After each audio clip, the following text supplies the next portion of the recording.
Bueno, vamos a empezar por la segunda parte de hipocoagulabilidad, ¿sí? En este caso habíamos visto, bueno, ya la clase pasada, que la hipocoagulabilidad se debe a alteraciones en la hemostasia secundaria, donde puede haber una alteración en la síntesis de los factores, consumos de estos mismos en exceso o presencia de anticoagulantes específicos o inespecíficos que inactiven a varios factores y no le permitan cumplir su función adecuada.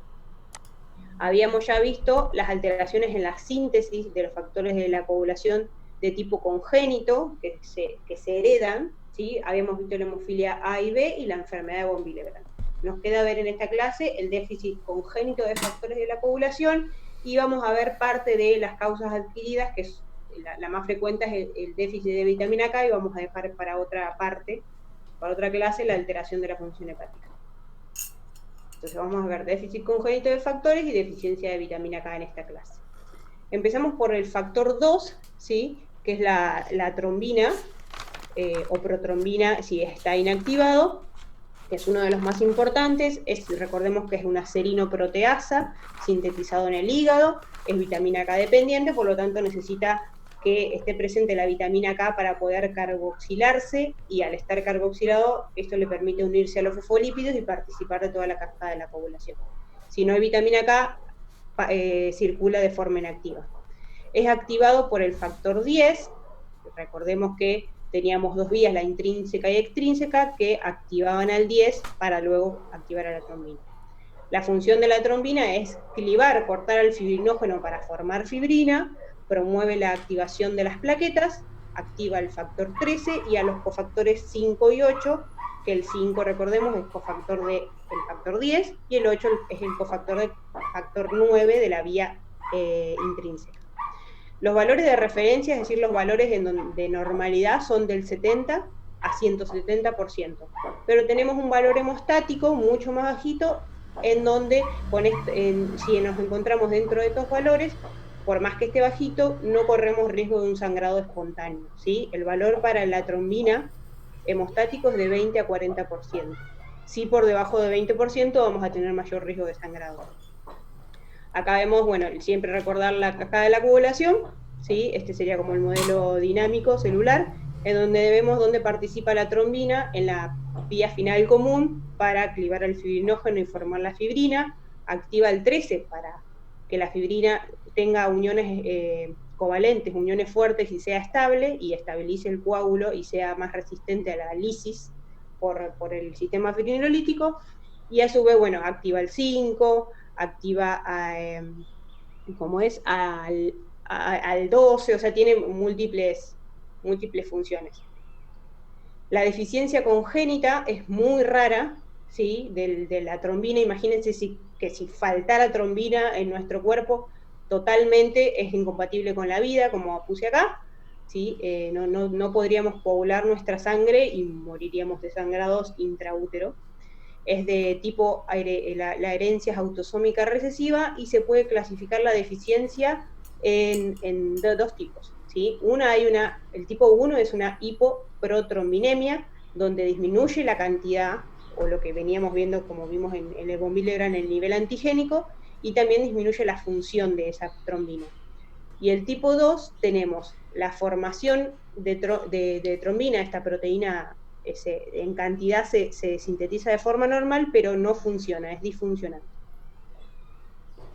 Bien, clínicamente la hipoprotrombinemia tenemos del sangrado va a ser variable de acuerdo si el paciente es homocigota, es decir, tiene los dos genes alterados, ¿sí? Mutados, donde va a tener sangrados, imagínense que participa en toda la coagulación, entonces vamos a tener sangrados profundos, sangrados mucosos, como si fuera una hemofilia.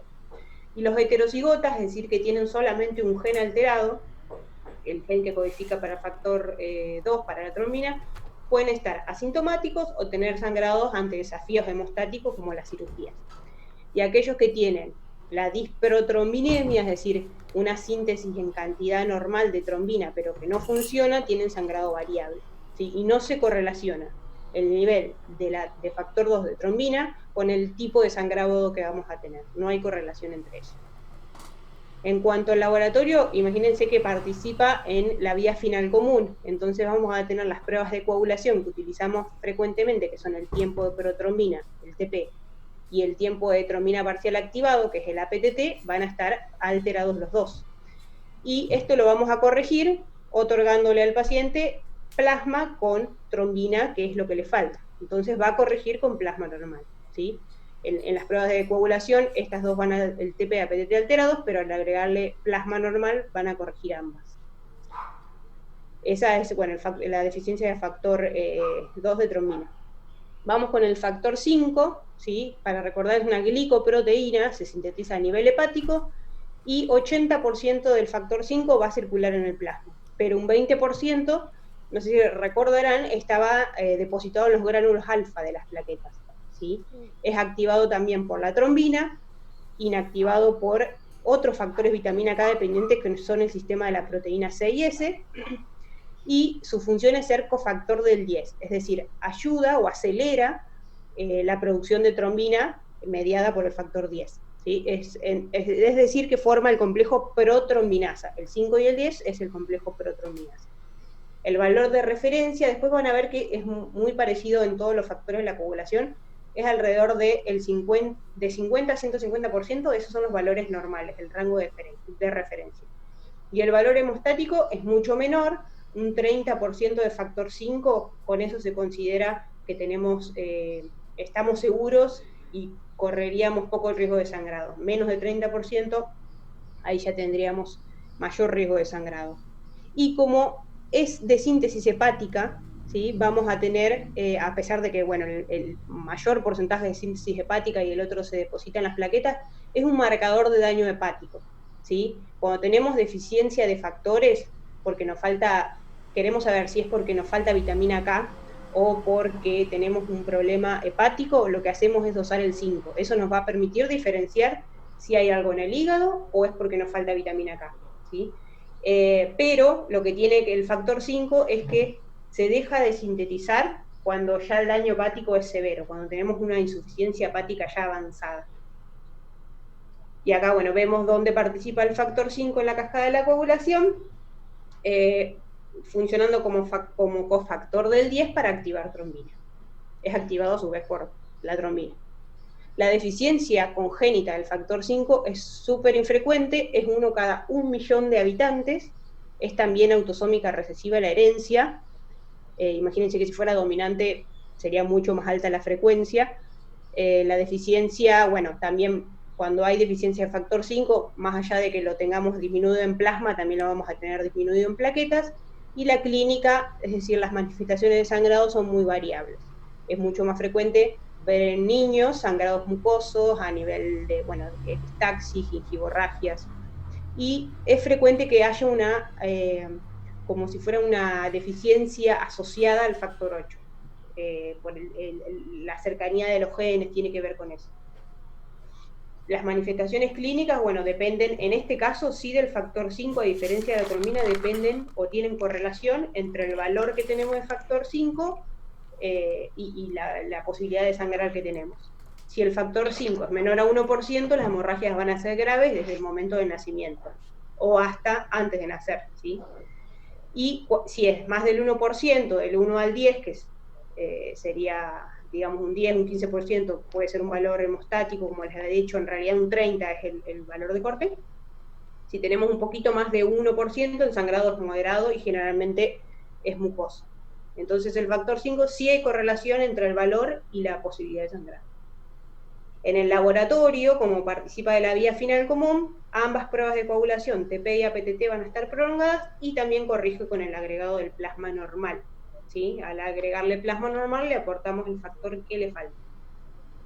Ahora vamos con el factor 7, ¿sí? Después vamos a ver la deficiencia adquirida, pero ahora vamos a ver la congénita. En cuanto a la congénita, bueno, vamos a recordar, es una serinoproteasa, vitamina K dependiente, se sintetiza en el hígado, circula inactivo como una molécula inactiva y necesita ser carboxilado por la enzima que utiliza la vitamina K en el hígado para poder ser activo. Es activado, recordemos, participa de la vía del extrínseca, la vía del factor tisular, y es activado por el factor tisular.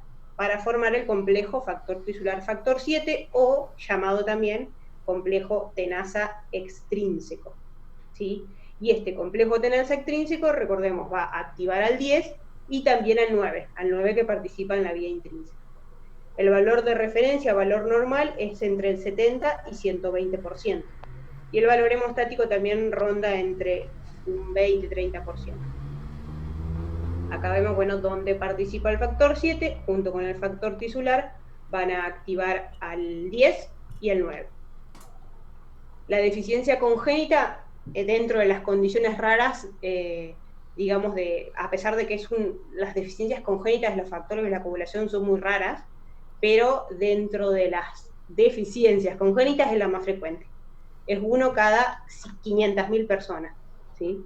Acuérdense que la del 5 era uno cada 1.000.000. Esta es mucho más frecuente. El sangrado va a estar presente en las personas que tengan deficiencia muy grave, ¿sí? Menos de 1 o 2% de factor 7. La herencia es variable, puede ser autosómica dominante, autosómica recesiva. El sangrado es de tipo mucoso, vamos a tener sangrado en las encías, epistaxis, ¿sí? o sangrado en el tracto gastrointestinal. No hay correlación, a diferencia del factor 5, no hay correlación entre el valor que tengamos de factor 7 y la tendencia a sangrar. Sí sabemos que, como les decía recién, las personas que tienen un valor muy bajito, 1 o 2% o menor de eso, sí van a tener sangrado. Y bueno, el dosaje del factor 7 es como muy laboratorio dependiente, depende de los reactivos que usen. A veces en algunos laboratorios puede dar, si lo dosamos el factor 7 puede dar normal, a veces bajo, bueno, depende del reactivo que use ese laboratorio. Entonces, como participa de la vía extrínseca, vamos a tener en este caso el TP, que evalúa la vía extrínseca prolongada, ¿sí? Y va a corregir el TP con el agregado del plasma normal. Y ahora, ahí se me fue, ahí, esperen que, el factor 10. El factor 10 es el factor que se encuentra en la vía final común, ¿sí? Es una glicoproteína sintetizada a nivel hepático y también dependiente de la vitamina K para poder activarse. Es activado, como dijimos, por el complejo tenaza extrínseco, que era el factor tisular y el factor 7, o por el complejo tenaza intrínseco, ¿sí? Que era el factor 9, junto con su cofactor, que es el 8. Y su función primordial es activar a la trombina, para que la trombina forme fibrina. El valor de referencia normal es entre 50 a 150%, y el valor estimativo, como venimos viendo, es mucho menor, un 30, 50%, o al 50% dijimos que es el valor mínimo, pero un 30, 20% es el valor hemostático, en donde no corremos riesgo de sangrado espontáneo. Acá vemos dónde está el 10, que utiliza, una vez activado por la vía intrínseca o por la vía extrínseca, junto con su cofactor, que es el 5, activan a la trombina. La deficiencia congénita, como todas las demás, es muy rara, tipo autosómica recesiva, que es lo más frecuente, y las manifestaciones de sangrado son serias cuando el factor es menor al 1%. Es algo parecido que pasa con lo que pasa con el factor 7. Y tenemos acá los heterocigotas, es decir, que tienen, hay personas que portan un gen alterado y el otro no. Esos van a ser generalmente asintomáticos, porque tienen una cantidad de factor 10 que está dentro del rango hemostático, entonces permite que no tengan sangrados espontáneos como los que tienen los dos genes mutados. En cuanto a la clínica, bueno, las deficiencias severas, como vimos, que cuando tienen menos del 1%, es variable, pero son sangrados, pueden ser mucosos, lo más frecuente, las epistaxis, sangrados nasales. Después tenemos hematomas, las mujeres que tienen periodos menstruales son prolongados y abundantes, tienen metrorragias, sangrados articulares, como si fuera una hemofilia, sangrados por quirúrgico, lo más grave es sangrado en el sistema nervioso central, tracto gastrointestinal y también en cordón umbilical, como en el recién nacido, como pasa con la deficiencia de varios factores.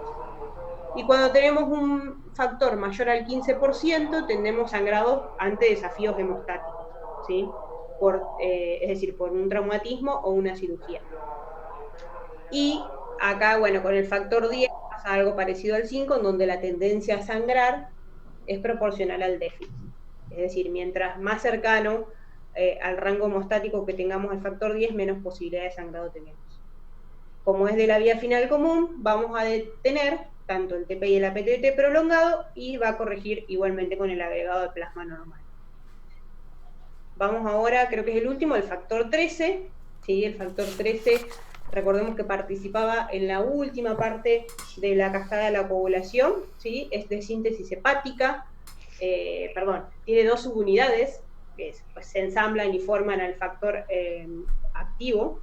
Una de las subunidades, la B, es sintetizada a nivel hepático y la A nivel de los megacariocitos. Es activado por la trombina y su función es estabilizar la red de fibrina para permitir que haya uniones fuertes, uniones covalentes entre los monómeros de fibrina y le confieren mayor fuerza y estabilidad a ese coágulo, ¿sí? Y también es importante en la regeneración de los tejidos. Tiene un valor de referencia amplio, siendo del 150 hasta 250%, y el valor hemostático, miren qué bajito que es de 3 a 10%, ¿sí? A pesar de ser bajito, con ese valor corremos poco riesgo de sangrado. Vemos acá la formación de la fibrina, donde actúa el factor 13, actúa una vez que el fibrinógeno es proteolizado, activado por la trombina, se forman los monómeros, estos se unen, los monómeros de fibrina se polimerizan y forman la red de fibrina, pero es débil. Para estabilizarla, formar uniones fuertes, tiene que venir el factor 13, que es activado previamente por trombina. La deficiencia congénita del factor 13 es muy rara, es 1 en 2 millones de personas, autosómica recesiva, y las características del sangrado, bueno, vamos a tener sangrado espontáneo pero tardío. Recuerden que se va a formar el tapón hemostático primario, se va a formar la red de fibrina que va a fortalecer un poco más ese tapón, pero se va a degradar muy rápidamente, va a ser muy susceptible a la lisis por el sistema fibrinolítico. Entonces se va a formar un taponcito, pero va a durar poco y por eso el sangrado es tardío. Vamos a tener un paciente, en las pruebas de laboratorio vamos a tener un paciente que tiene todas las pruebas de laboratorio normal, pero que tiene historia de sangrado igualmente. Ahora vamos a ver un poquito más de eso. Los síntomas aparecen cuando el factor 13, como habíamos dicho, tenía un rango hemostático de 3 a 10%. Bueno, más o menos alrededor de, por debajo de 5%, empiezan a aparecer los síntomas de sangrado, ¿sí? Y es típico, muy típico, casi el 80% de los niños que tienen deficiencia del factor 13 van a tener un sangrado tardío cuando se les cae el cordón umbilical. Se les va a caer, va a formar una costrita, pero, es decir, un coagulito y una costrita, pero eso va a durar muy poquito, se va a degradar rápido y van a sangrar por donde tenían el cordoncito. La localización de los sangrados, generalmente, bueno, es subcutáneo y muscular también pueden ser, sangrados profundos, y lo más poco frecuente, digamos, pero la principal causa de muerte es el sangrado a nivel del sistema nervioso central por deficiencia del factor 13. Como les dije, vamos a tener un paciente que tiene historia de sangrado, pero en las pruebas de coagulación no vamos a tener ningún hallazgo patológico, es todo normal. Y no corrige en este caso no tenemos nada que corregir porque es todo normal. Si le agregamos plasma no va a modificar nada porque es todo normal. Entonces, la manera de detectar la deficiencia de factor 13 es dosando directamente los factores.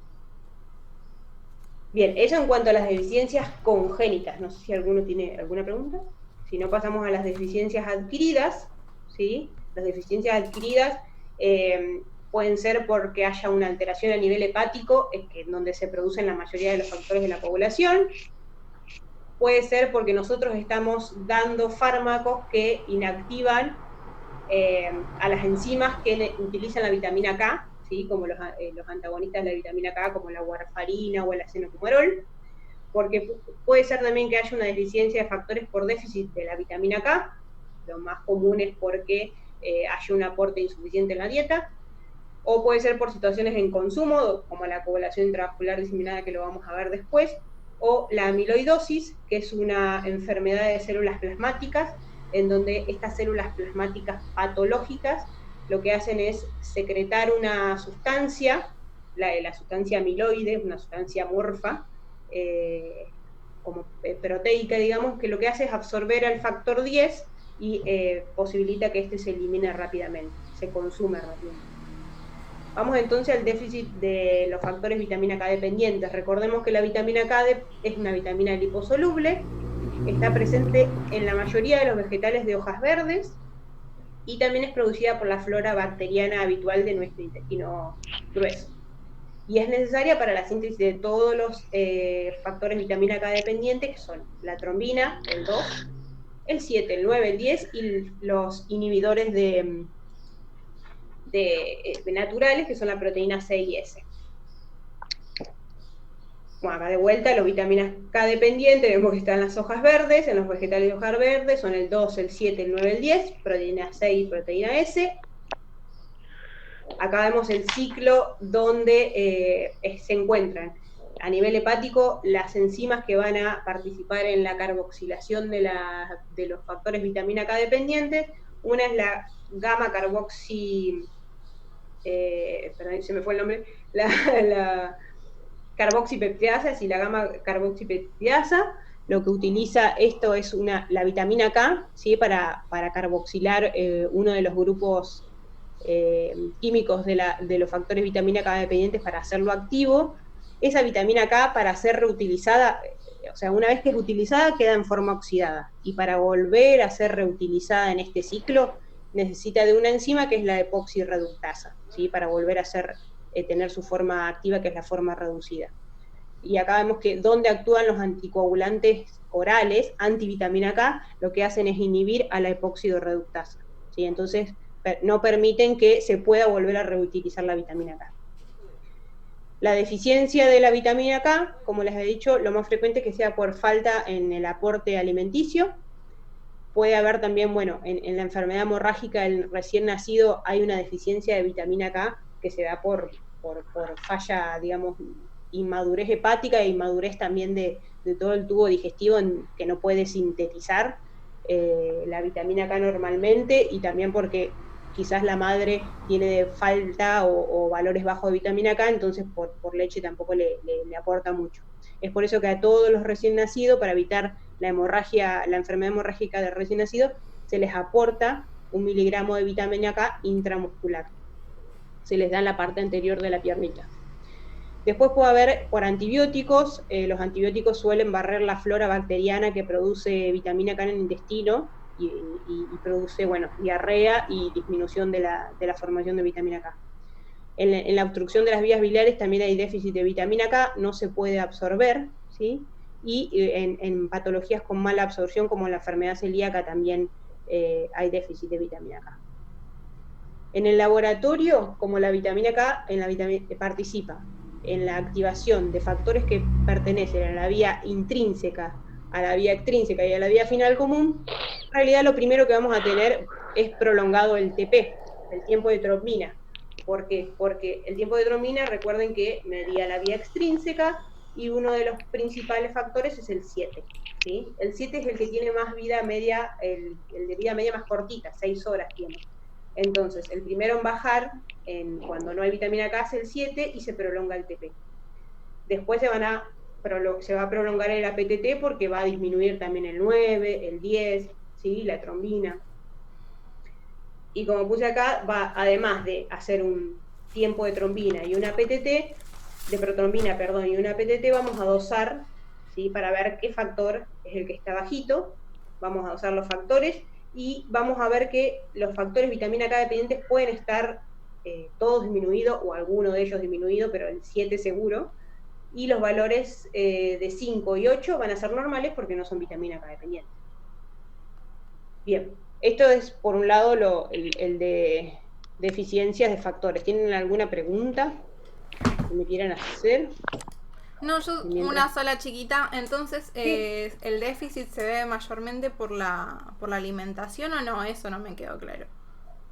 Sí, o sea, hay como dos pensamientos, digamos. El déficit en una población que no se anticoagula, o no está anticoagulada médicamente, el déficit es por aporte.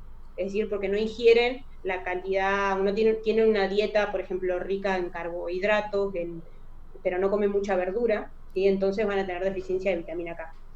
Pero, por ejemplo, las dos son correctas, digamos, en nuestro medio, como hay muchos pacientes anticoagulados, la causa más frecuente sería médica, es decir, por anticoagulantes orales. Claro, Porque cualquier...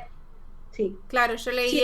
leí eso, lo puse como falso, porque decía que como se ingiere fácil y además hay bacterias que lo producen, no Sí. es la más común, digamos, por deficiencia de aporte, digamos, Por aporte. por falta de aporte. Claro, es dependiendo, por ejemplo, si nos encontramos en África, sí va a ser mucho más frecuente por aporte, pero acá en Argentina es por deficiencia perdón, por anticoagulación oral, así que no, Ok, esa sería la más frecuente en nuestro medio. ok, gracias. ¿Sí? No, de nada. Y ahora pasamos a la otra, que es, esperen que quería sacar esto. No puedo sacar la clase. Ahí está. Y ahora vamos si llegamos a alteraciones del fibrinógeno. Las alteraciones del fibrinógeno, recordemos que el fibrinógeno está a lo último de la cascada de la coagulación, en realidad va a ser clivado por la trombina y va a permitir la formación de fibrina para estabilizar el tapón hemostático del coágulo. ¿Sí? El factor 1 o fibrinógeno es sintetizado también en el hígado, sus funciones es, como dije, la fibrinoformación, también recordemos que permite adherir a la adhesión plaquetaria, perdón. Uy, me queda poco. Cualquier cosa hago otro nuevo. No me quedan 10 minutos, llegamos. Adhesión y señalización plaquetaria, y también participa en la cicatrización y reparación de tejidos. La vida media es bastante larguita, de 3 a 5 días, ¿sí? En cuanto a la estructura, tiene 3 cadenas. Acá vemos una cadenas alfa, cadenas beta y cadenas gamma unidas por puentes disulfuro. Y a su vez esa cadena se secciona en 3 dominios. Tiene en las puntas 2 dominios D y en el medio un dominio E. Esto es importante, digamos, para saber cómo se van a unir y polimerizar esos fragmentos. Volvemos a la formación de fibrina, dijimos que había 3 etapas: la proteólisis del fibrinógeno por la trombina activada, formando los monómeros de fibrina. ¿Sí? Al formarse los monómeros de fibrina y romperse ese fibrinógeno, se liberan fibrinopéptidos A y B, que pueden ser dosados para saber que se está formando fibrina, pero no es muy frecuente que se haga. Después, esos monómeros de fibrina, esos pedacitos de fibrinógeno cortado, se van a unir, ¿sí? Ahora por los dominios D, ahora vamos a ver, y van a formar una red pero débil de fibrina, que para ser más estable y más resistente a la lisis por el sistema fibrinolítico necesita ser estabilizada por el factor 3. Acá vemos, la molécula de fibrinógeno clivada por la trombina. Acá tenemos un monómero de fibrina con sus extremos dominios D y su dominio E, ¿sí? Vemos cómo esto se polimeriza, es decir, se unen los dominios, se acercan los dominios D entre sí, pero no están totalmente cerca y estables, fuertes. Por lo tanto, acá va a participar el factor 13 y va a permitir que se acerquen mucho más estos dominios, va a haber uniones covalentes, uniones fuertes entre los dominios D, y uniones un poco más débiles entre los dominios D y el E, de cada monómero, cada molécula de fibrina. Y esto va a permitir que la malla sea mucho más fuerte y resistente. En condiciones, hay diferentes situaciones en donde el fibrinógeno puede estar aumentado o disminuido. Es un reactante de fase aguda, por lo tanto, en condiciones de estrés, en condiciones de infección, inflamación crónica, el fibrinógeno siempre va a estar aumentado. En el embarazo, normalmente, es algo fisiológico, el fibrinógeno aumenta, y mucho más en el último trimestre del embarazo. En la edad avanzada también tenemos valores aumentados de fibrinógeno, cuando tenemos un índice de masa corporal alto también. En las personas que fuman y están bajo un estrés crónico también hay fibrinógeno alto, y las mujeres que consumen anticonceptivos tienen también un fibrinógeno aumentado. Es por digamos, estimulación estrogénica. Y está disminuido en pacientes o en personas que tienen que son deportistas activos, se disminuyen en situaciones de consumo como la coagulación intravascular diseminada y en las hepatopatías, ¿sí? En enfermedades hepáticas, porque no se sintetiza adecuadamente. Eso después lo vamos a ver. Bien, ¿cómo hacemos para evaluar su formación con el tiempo de trombina? ¿Sí? Evalúa esa etapa de fibrinoformación. Entonces, ¿cuál es el fundamento? Es medir cuánto tiempo tarda en coagular un plasma citratado, ¿sí? En un tubito con citrato, cuando se le agrega un exceso de trombina, ¿sí? O sea, le agregamos trombina, y lo que queremos ver es cuánto tiempo tarda en coagular, en formarse, en clivarse el fibrinógeno y formar fibrina. Es independiente de las alteraciones de la vía de la coagulación, es decir, es independiente de que haya alteración de factores de la vía intrínseca o extrínseca, y solo está influenciado por la cantidad y calidad del fibrinógeno, porque eso estamos evaluando, la última etapa. Eso en cuanto para ver, digamos, si hay fibrinógeno. Ahora, el método de Klaus es el método recomendado para dosar el fibrinógeno, ¿sí? Y el fundamento de esta prueba de laboratorio es medir el tiempo que tarda en coagular un plasma diluido, también en presencia de trombina en exceso. Es decir, le damos el combustible en exceso para ver cuánto tiempo tarda en coagular. Y como dice, es inversamente proporcional a la concentración de fibrinógeno plasmático. Es decir, mientras más fibrinógeno, o sea, si es normal o está aumentado, va a coagular en menos tiempo, y si tenemos poquito fibrinógeno porque está disminuido, ¿sí? El tiempo de coagulación va a ser más prolongado, va a estar alargado. Y la heparina es algo que puede dar valores falsos negativos, ¿sí? Interfiere en este método. En cuanto a los defectos hereditarios del fibrinógeno, es decir, las deficiencias congénitas del fibrinógeno son de 3 tipos. Puede haber una disminución en la producción, en este caso vamos a tener hipo o afibrinogenemia, es decir, poco o nada de fibrinógeno. Puede haber una alteración en la síntesis de la proteína, ¿sí? Es decir, vamos a sintetizar fibrinógeno en cantidad normal, pero no va a funcionar. Esto se llama difibrinogenemia. Y después podemos tener una combinación de estas dos cosas, en donde hay una disminución de la producción y una proteína anormal. Entonces vamos a tener una hipodifibrinogenia. ¿Sí? En el caso de la hipo o afibrinogenemia, la tendencia al sangrado es muy variable. También, como el fibrinógeno participaba en la cicatrización de heridas, va a estar afectado esto, entonces va a tardar más la persona en curar su herida. Puede haber sangrado en el cordón umbilical en los recién nacidos, abortos reiterados en las mujeres, ¿sí? Porque el fibrinógeno, no sé si no lo puse previamente, pero el fibrinógeno es algo que ayuda también no a la formación, sino a la adherencia de la placenta al endometrio. Y bueno, hemorragias pre y posparto también en las mujeres. En el laboratorio vamos a tener las pruebas funcionales, es decir, el tiempo de trombina y el método de Klaus van a estar alterados, ¿sí? Porque no vamos a tener fibrinógeno y no funciona casi, o sea, si tenemos poquito van a estar alterados, y si no tenemos nada, mucho más. Y el tratamiento es reponer con fibrinógeno. Fibrinógeno se puede reponer con fibrinógeno, concentrado de fibrinógeno, que viene solamente fibrinógeno, que vienen de 1 gramo las ampollas. Si no, se puede dar crioprecipitados.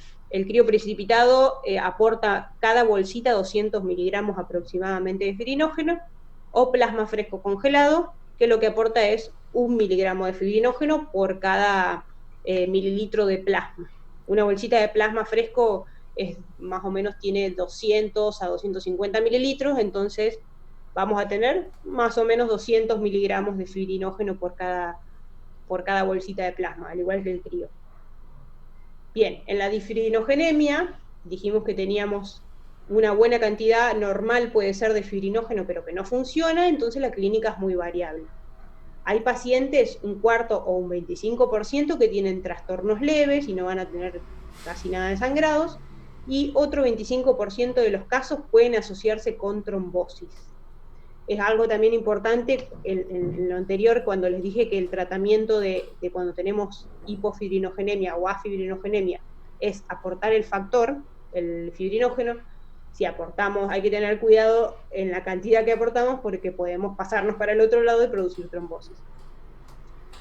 Bueno, en el laboratorio vamos a tener una discordancia entre el valor de fibrinógeno y su actividad. Es decir, lo vamos a doxar al fibrinógeno y va a estar en cantidad normal, en porcentaje normal, pero el tiempo de trombina va a estar alterado porque no se va a formar adecuadamente la malla de fibrina, ¿sí? Y el tipo de herencia de la disfibrinogenemia es autosómica dominante, ¿sí?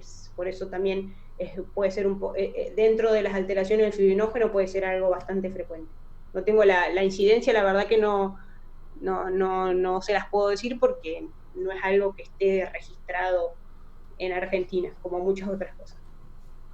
Bien, listo, llegamos justo. ¿Alguna pregunta? No, profe. Les hago una pregunta porque no sé.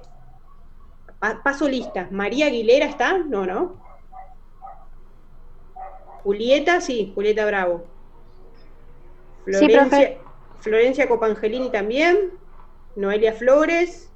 Florencia Lucente. Brenda Sí. Villar. Brenda también. Alba. Sí, presente. Alba. Bien. Evelyn. Laura Chiapari también. Florencia Cusillo. ¿Y quién es Frank Nievas? Maidana Cecilia. Ah, ok. y C. Vale, ¿quién sería? Valerie Cornejo. Perfecto. Listo. Bien. Bueno, muchachas. Muchas gracias. Gracias, profe.